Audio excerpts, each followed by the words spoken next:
ओम तत्सत। श्री गणेशाय नमः। श्रीमद् भागवत महापुराण प्रथम स्कंद पहला अध्याय। श्री सूत जी से शौनक आदि ऋषियों का प्रश्न। मंगलाचरण। जिससे इस जगत की सृष्टि, स्थिति और प्रलय होते हैं, क्योंकि वह सभी सद्रूप पदार्थों में अनुगत है और असत पदार्थों से पृथक है। जड़ नहीं है, चेतन है, परतंत्र नहीं है, स्वयं प्रकाश है। जो ब्रह्मा अथवा हिरण्यगर्भ नहीं, प्रत्युत उन्हें अपने संकल्प से ही जिसने उस वेद ज्ञान का दान किया है, जिसके संबंध में बड़े बड़े विद्वान भी मोहित हो जाते हैं, जैसे तेजोमय सूर्य रश्मियों में जल में स्थल का और स्थलों में जल का भ्रम होता है, वैसे ही जिसमें यह त्रिगुणमयी जगत स्वप्न सुषुप्ति रूप षष्टि मिथ्या होने पर भी अधिष्ठान सत्ता से सत्यव्रत प्रताप होता है, उस अपनी स्वयं प्रकाश ज्योति से सर्वदा और सर्वथा माया और माया के कार्य से पूर्णतः मुक्त रहने वाले परम सत्य रूप महापुराणों में मोक्ष पर्यंत फल की कामना से रहित परम धर्म का निर्रूप हुआ है। इसमें शुद्धांतिकरण सत्पुरुषों के जानने योग्य उस वास्तविक वस्तु का परमात्मा का निरूपण हुआ है, जो तीनों तापों का जड़ से नाश करने वाली और परम कल्याण करने वाली है। अब और किसी साधन या शास्त्र से क्या प्रयोजन? जिस समय भी सुकृति पुरुष इसके श्रवण की इच्छा करते हैं, ईश्वर उसी समय विलंब उसके हृदय में आकर बंदी बन जाते हैं। रस के तोते के मुख का संबंध हो जाता है, जाने से यह परमानंद सुधा से परिपूर्ण हो गया है। इस फल में छिलका, गुठली आदि त्याजा अंश तनिक भी नहीं है। यह मूर्तिमान रस है। जब तक शरीर में चेतना रहे, तब तक इस दिव्य भगवत रस का निरंतर बार बार पाठ करते रहो। यह तो पृथ्वी पर ही सुलभ है। प्रथा प्रारंभ। एक बार भगवान विष्णु एवं देवताओं के परम पुण्य क्षेत्र नैमिषारण्य में शौनक आदि ऋषियों ने भगवत प्राप्ति की इच्छा से सहस्त्र वर्षों में पूरे होने वाले एक महान यज्ञ का अनुष्ठान किया। एक दिन उन लोगों ने प्रातःकाल अग्निहोत्र आदि नित्य कर्मों से निवृत्त होकर सूर्य जी का पूजन किया और उन्हें ऊंचे आसन पर बैठाया और बड़े आदर से प्रश्न किया। ऋषियों ने कहा, सूत जी, आप निष्पाप हैं। आपने समस्त इतिहास, पुराण और धर्मशास्त्रों का विधि पूर्वक अध्ययन किया है तथा उसकी भली भांति व्याख्या भी है। वे देवताओं में श्रेष्ठ भगवान नारायण एवं भगवान के सुगुण निर्गुण रूपों को जानने वाले दूसरे मुनियों जो कुछ जाना है, उन्हें जिन विषयों का ज्ञान है, वह सब आप वास्तविक रूप में जानते हैं। आपका हृदय बड़ा ही सरल और शुद्ध है। इसी से आप उनकी कृपा और अनुग्रह पाते हैं। गुरुजन अपने प्रेमी शिष्यों को गुप्त से गुप्त बात भी बता दिया करते हैं। आयुष्मान, आप कृपा करके यह बतलाइए कि उन सब शास्त्रों, पुराणों और गुरुजनों के उपदेशों में कलयुग जीवों के परम कल्याण का सहज साधन आपने क्या निश्चित किया है? आप संत समाज के भूषण है। इस कलयुग में प्राय लोगों की आयु कम हो गई है। साधन करने में लोगों की रुचि व प्रवृत्ति भी नहीं है। लोग आलसी हो गए हैं। उनका भाग्य तो मंद है ही, समझ भी थोड़ी हो गई है। इसके साथ ही वे नाना प्रकार की बाधाओं से घिरे हुए हैं। शास्त्र भी बहुत से, परंतु उनमें एक निश्चय साधन नहीं है। अनेक प्रकार के कर्मों का वर्णन है, साथ ही वे इतने बड़े हैं कि उनका एक अंश सुनना भी कठिन है। आप परोपकारी है। अपनी बुद्धि से उनका सार निकालकर प्राणियों के परम कल्याण के लिए हम श्रद्धालुओं को सुनाइए, जिससे हमें हमारे अंतःकरण की शुद्धि प्राप्त हो। प्यारे सूत जी, आपका कल्याण हो। आप तो जानते ही हैं कि यदुवंशियों के रक्षक भक्तवत्सल भगवान श्री कृष्ण वासुदेव की धर्मपत्नी देवकी ने गर्भ से क्या करने की इच्छा से अवतीर्ण हुई है। हम उसे सुनना चाहते हैं। आप कृपा करके हमारे लिए उसका वर्णन कीजिए, क्योंकि भगवान का अवतार जीवों के परम कल्याण और उनकी भगवत प्रेमीमय समृद्धि के लिए होता है। यह जीव जन्म मृत्यु के छोर चक्र में पड़ा हुआ है। इस स्थिति में यदि वह कभी भगवान के मंगल नामक उच्चारण कर ले तो उसी क्षण उसे मुक्ति हो जाए, क्योंकि वह स्वयं भय भी भगवान से डरता है। सूत जी परम विरक्त और परम शांत मुनिजन भगवान के चरणों की उस शरण में ही रहते हैं, अतएव उनके स्पर्श मात्र से संसार के जीव तुरंत पवित्र हो जाते हैं।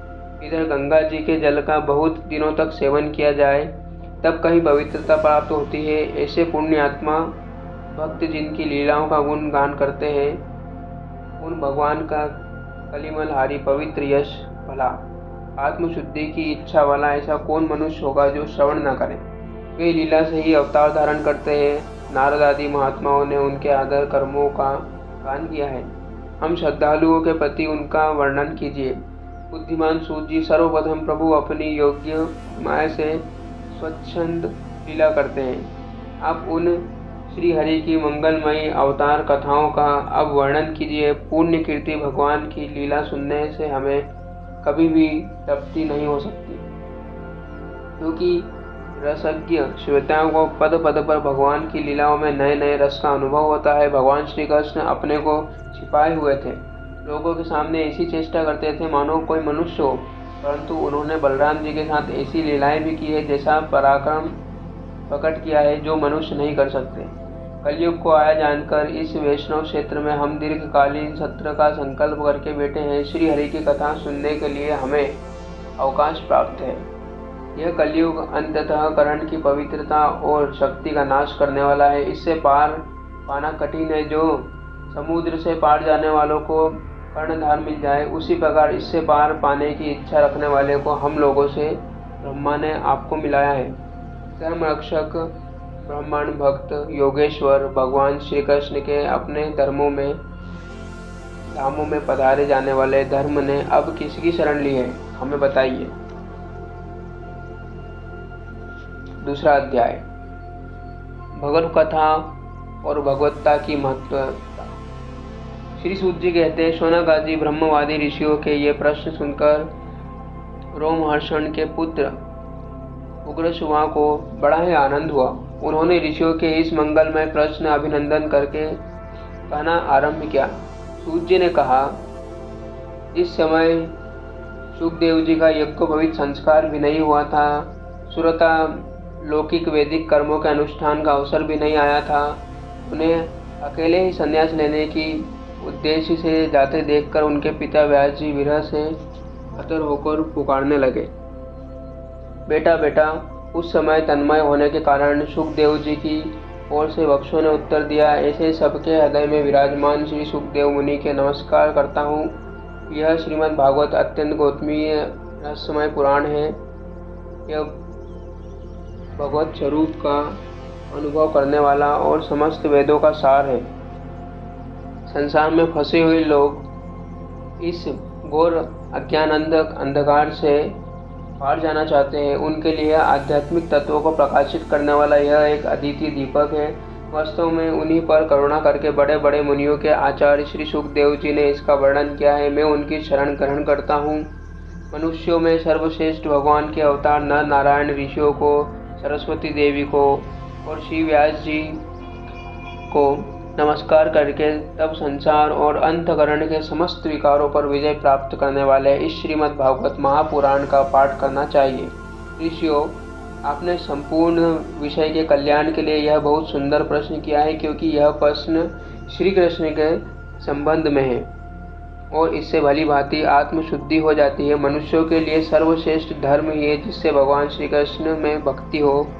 भक्ति भी ऐसी जिसमें किसी प्रकार की कामना न हो और नित्य निरंतर बनी रहे। ऐसी भक्ति से हृदय आनंद रूप परमात्मा की उपलब्धि करके कृतकृत्य हो जाता है।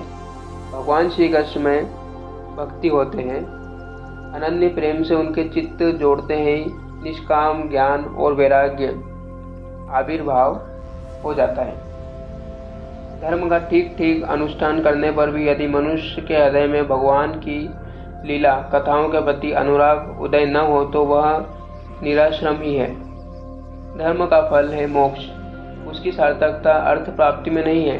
अर्थ केवल धर्म के लिए भोग विलास उसका फल नहीं माना गया है। भोग विलास फल इंद्रियों की तृप्ति करना नहीं है, उसका प्रयोजन है केवल जीव निर्वाह।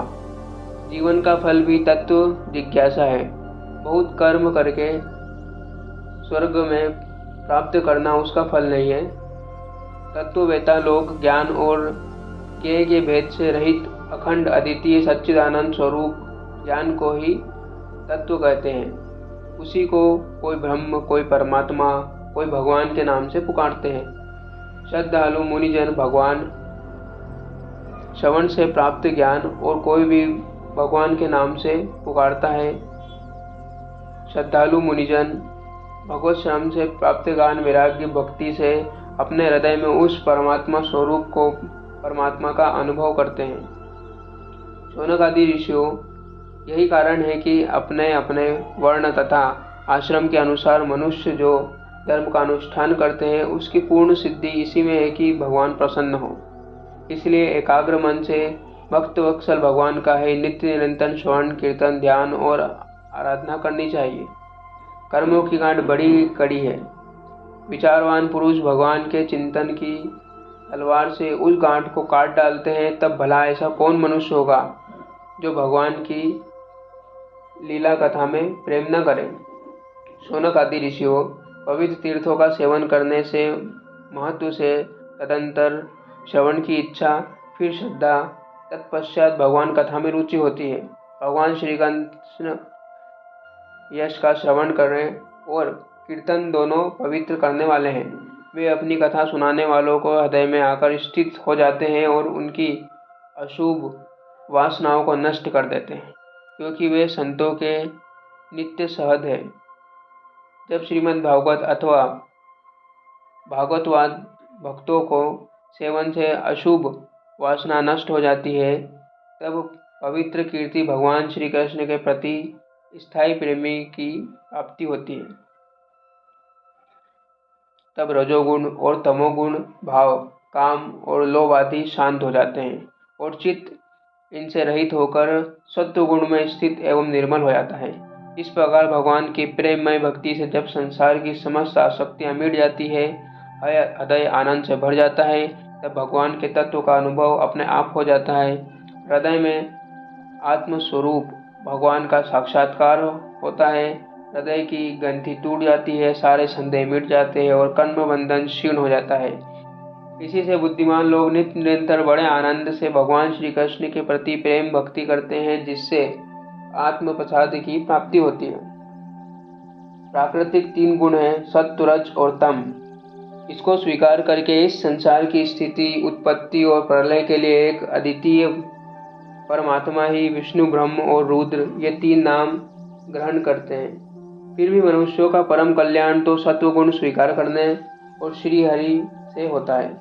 जैसे पृथ्वी के विकार, लकड़ी की अपेक्षा धुआं श्रेष्ठ है और उससे भी श्रेष्ठ है अग्नि, क्योंकि वेदों को यज्ञ के द्वारा अग्नि संदीप देने वाला है। वैसे ही तमोगुण से रजोगुण श्रेष्ठ है और रजोगुण से सत्वगुण श्रेष्ठ है, क्योंकि वह भगवान का दर्शन कराने वाला है। प्राचीन युग में महात्मा लोग अपने कल्याण के लिए विशुद्ध सत्वमय भगवान विष्णु की आराधना किया करते थे। अब भी जो लोग उनका अनुसरण करते हैं वे उन्हीं के समान कल्याण भाजन होते हैं। जो लोग इस संसार सागर में पार जाना चाहते हैं वे यद्यपि किसी की निंदा तो नहीं करते, वह किसी में दोष नहीं देखते, फिर भी जो घोर रूप वाले तमोगुणी, रजोगुणी, भैरवाचारवादी भूतपतियों की उपासना न करके विष्णु भगवान और उनके अंश कला स्वरूप का ही भजन करते हैं, परंतु जिनका स्वभाव रजोगुणी अथवा तमोगुणी है, वे धन, ऐश्वर्य और संतान की कामना से भूत, पित्त और प्रजापतियों की उपासना करते हैं, क्योंकि इन लोगों का स्वभाव उन भूत आदि से मिलता जुलता है। वेदों का तात्पर्य श्री कृष्ण में ही है। यज्ञों के उद्देश्य श्री कृष्ण है, योग श्री कृष्ण के लिए है और समस्त कर्मों की परिसमाप्ति भी श्री कृष्ण ही है। ज्ञान से ब्रह्म स्वरूप श्री कृष्ण ही प्राप्त होते हैं। तपस्या श्री कृष्ण की प्रसन्नता के लिए ही की जाती है। श्री कृष्ण के लिए कर्मों का अनुष्ठान होता है और सब गतियाँ श्री कृष्ण में ही समा जाती हैं।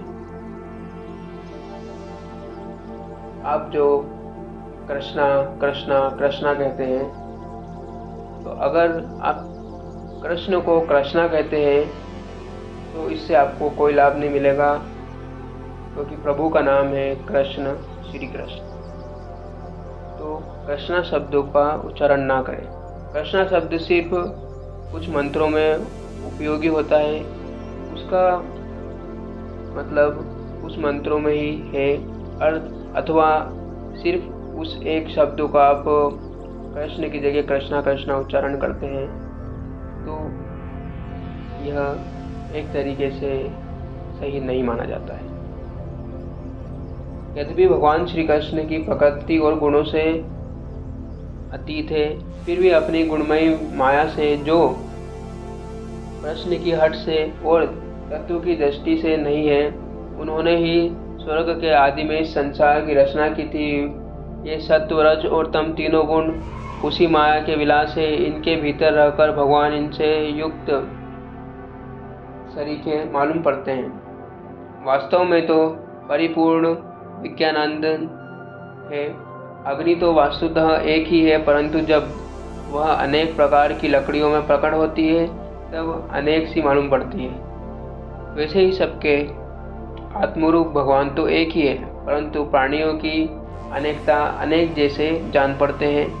भगवान ही भूत, तन मात्रा, इंद्रिय आदि तथा अंतःकरण आदि गुणों के विकारभूत भावों के द्वारा नाना प्रकार की योनियों का निर्माण करते हैं और उनमें भिन्न भिन्न जीवों के रूप में प्रवेश करके उन योनियों के अनुरूप विषयों का उपयोग कराते हैं। वे भी संपूर्ण लोकों की रचना करते हैं और देवता, पशु, पक्षी, मनुष्य आदि योनियों में लीला अवतार ग्रहण करके तत्व गुण के द्वारा जीवों का पालन पोषण करते हैं। आप सुन रहे हैं श्रीमद् भागवत महापुराण। हमारे साथ जुड़े रहिए, सुनते रहिए, अपना कल्याण करते रहिए और प्रभु का नाम जपते रहिए। जय श्री कृष्ण।